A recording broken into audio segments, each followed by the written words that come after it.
Hey guys, Traveler here, and let's have a little story time session, shall we? Of what could have been Halo for the Mac only.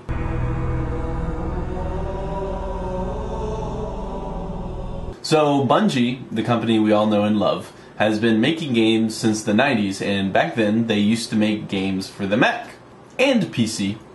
And they weren't really in the console business, but they were developing a little game called Halo. And Steve Jobs, he knows a winner, I guess, when he sees one. So he was all excited about this new game they were developing for the Mac called Halo.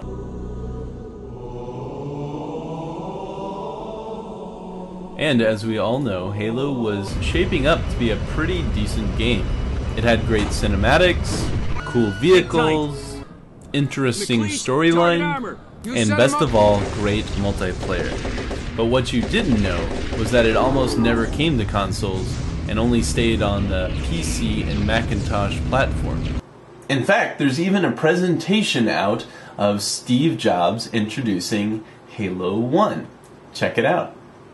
We are starting to see some great games come back to the Mac, but this is one of the coolest I've ever seen. This game is going to ship early next year from Bungie, and this is the first time anybody has ever seen it. It's the first time they've debuted it. And so I'm very happy to welcome on the stage Jason Jones, who is the co-founder of Bungie and the Halo project lead. Halo is the name of this game, and we're going to see, for the first time, Halo. Welcome, Jason. Thanks, Steve. Everything you're about to see is being rendered in real time on a Macintosh. So as you can see, old Stevie Boy was pretty stoked for Halo. Unfortunately, right after this presentation was made, Microsoft went and bought Bungie. Instead of developing for the PC and Mac, they were now developers for the Xbox and Microsoft. And that was a smart buy for Microsoft because they definitely made their money back with the Halo series. It blew up huge. Steve Jobs, however, when he learned the news that Microsoft bought Bungie and Halo, the precious game that was coming out for the Mac, he was furious. He called Steve Ballmer, who was CEO of Microsoft at the time, and was absolutely nuts. Now, Microsoft and Apple are kind of rivals, but they wanted to placate old Stevie Boy, so they decided that they would port Halo to the Mac because they now own Bungie, so that's all profits for them anyways, and Apple users still get Halo for the Mac. Didn't really happen for some time, but it did happen. Halo is on the Mac and you can download it today, and I don't know about the other Halo games being for the Mac, but a deal was reached, so that's good. But you kind of wonder what would happen if Halo was only out for the Macintosh and not for the Xbox 360.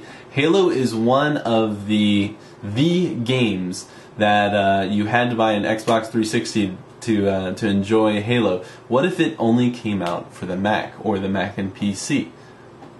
Would the Xbox have been as successful?